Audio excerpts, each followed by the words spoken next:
ओम शांति। बाबा हमें सभी दुखों से मुक्त करने आया है। जन्म जन्म के दुखों की गठरी सिर पर है।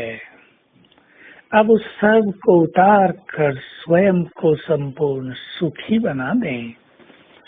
सुखी रहना मनुष्य के अपने हाथ में है। जो मनुष्य ये सोचता है कि ये व्यक्ति अच्छा व्यवहार करे तो मैं सुखी रहूं, मुझे ये ऐसा घर मिल जाए तो मैं बहुत सुखी हो जाऊं, मेरी नौकरी धंधे ऐसे ऐसे चलें तो मैं बहुत सुखी रहूं, उन्हें तो लंबा काल सुखों की तलाश ही करनी पड़ती है। परंतु वो मनुष्य जो ज्ञानी है हर परिस्थिति में सुखी रहना सीख लेता है। तो सुखी रहना हमारे अपने हाथ में है। दुखी तो सारा संसार है। हमें तो मास्टर दुखहर्ता बनना है। सभी को सुखों का मार्ग दिखाना है। हम भला दुखी कैसे हो सकते हैं? लंबे काल से दुखों से मुक्त रहने वाली आत्मा ही मास्टर दुखहर्ता बन जाती है।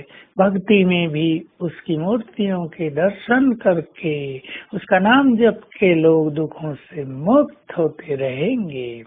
तो हम बार बार ये संकल्प किया करें, मैं आत्मा बहुत सुखी हूँ। सवेरे उठते ही जब भी आप उठें ये संकल्प प्रारंभ करें, मैं बहुत सुखी हूँ। बाबा आपने आकर मुझे संपूर्ण सुख दे दिया है, आपको बारंबार शुक्रिया। ऐसी फीलिंग से दुखों की फीलिंग समाप्त होती जाएगी और हम अपना योग अभ्यास भी बढ़ाते चलें ताकि हमारे अंदर योग की शक्ति आती चले और संसार के दुख हमें दुख भासे ही नहीं। एक व्यक्ति सूखी रोटी और दाल खा रहा है, वो बहुत सुखी है। दूसरा व्यक्ति कंपेयर कर रहा है, इतना अच्छा भोजन मिलता था, कैसे बुरे दिन आ गए, अब सूखी रोटी खाने को पड़ रही है।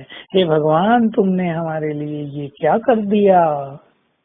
दोष भगवान को देते रहते हैं, धन्यवाद नहीं देते कि तुम हमें दाल रोटी दे रहे हो, आपको बारंबार शुक्रिया। तो किसी दुख को दुख मानना ये अज्ञान है। हम बड़े से बड़े दुख को भी एक साधारण सी घटना मान लें, पूर्ण हो गया और पुनः सुखी हो जाएं। किसी को बहुत बड़ा एक्सीडेंट हो गया, चोट लग गई, कार भी टूट गई, लेकिन वो व्यक्ति बहुत सुखी कि चलो कोई बात नहीं, ग्रहचारी उतर गई, कार भी मिल जाएगी, हड्डी टूटी वो भी जुट जाएगी, हम जीवित हैं, 1-2 मास में पुनः वैसे ही हो जाएंगे। बाबा ने हमें अच्छा मौका दे दिया है, हम बहुत व्यस्त रहते थे, अब थोड़ा हल्का रहेंगे, घर में बैठकर अपना काम करते रहेंगे, अपनी आध्यात्मिक कमाई करते रहेंगे। तो अपने संकल्पों को चेंज करते हुए सदा दुखों से मुक्त रहकर हमें अपने अंदर इतने सुख भर लेने हैं कि हमारे चेहरे को देखकर ही दूसरे सुखी हो जाएं। रोज सवेरे उठकर प्रभु मिलन का सुख लें, ईश्वरीय महावाक्य सुनने का सुख लें, पुण्य कर्मों का सुख लें। समय पर हमको कितनी बड़ी प्राप्ति हो गई है, इस चिंतन से सुखी हो जाएं। तो जितना सुंदर चिंतन हमारे अंदर होगा उतना ही हम सुख स्वरूप रहेंगे और हमारे वाइब्रेशंस चारों ओर फैलेंगे।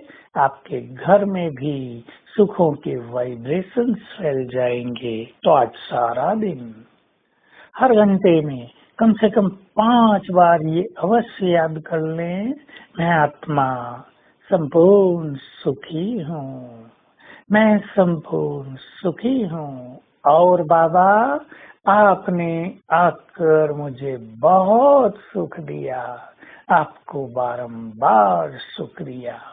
इस तरह आज बाबा से जुड़े रहेंगे और अपनी सुख स्वरूप फीलिंग को बढ़ाते चलेंगे। ओम शांति।